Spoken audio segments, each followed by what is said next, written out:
Good afternoon guys, change oil tayo ng Toyota Hilux 2015 model. Ang tinakbo niya ay 169,869, 5,000 kilometer check up lang ito. Ngayon ay open natin yung hood at mag-start tayo ng change oil. Ito yung bagong oil filter. Mayroon tayong iba't ibang sizes ng oil filterings. Sukat lahat yan sa mga oil filter. Okay, ngayon ay tanggalin natin ang lumang oil filter.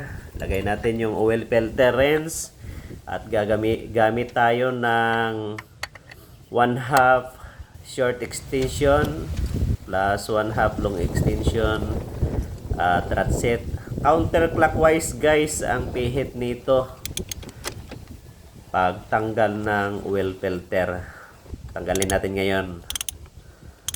Ayan, kaya ganun ka dali ang pagtanggal nito.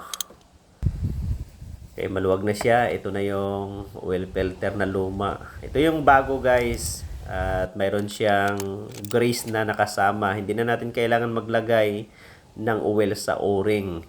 Take note, hindi tayo maglalagay ng oil sa loob ng oil filter kasi strainer lang ito guys, pangsala. Yung surface niya sa ilalim ay malinis na. Ikabit na natin yung bagong oil filter. Clockwise ang pagpihit guys. Ingatan lang natin na huwag ma-over-torque para walang problema. Lagay natin ang oil filter rinse.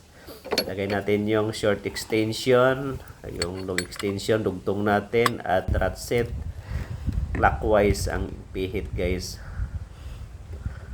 Huwag mag-over-torque para accurate yung paglagay natin. Hindi masira yung o-ring. Okay, mahigpit na. At ngayon, tanggalin na natin ang oil filter rinse. Okay, ngayon ay ilalagay na natin ang engine oil. Ang viscosity na gamit ko ay 10W40 viscosity. Maganda to para sa diesel. Lagay natin lahat. Ngayon, bago natin pandarin guys, ay susukatin muna natin ang oil level sa dipstick. Buhos natin. Tuloy natin ng kaunti. Ilagay natin yung oil leveler cap. Ngayon ay buhunutin natin yung dipstick para makita natin yung oil level. Kung nakita ninyo ay nandyan siya sa ikalawang butas sa oil level.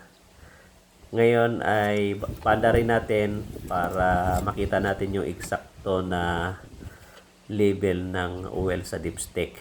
Start natin ngayon ang engine. Okay. Ngayon pandarin natin guys mga 5 to 10 minutes. Kung may panahon kayo, ay pwede naman na mas mahaba ang pagpapandar. Importante mag-lubricate ng husto sa loob ng engine.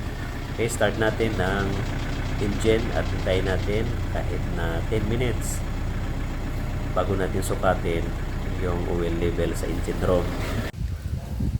Ngayon ay sukatin natin yung oil level sa engine niya. Tingnan ninyo ay sakto siya sa ikalawang butas. Yan yung oil level niya. Kaya mahigit 6 liters ang kanyang na ilagay doon sa makina niya. Ganun lang kadali ang pag-change oil guys.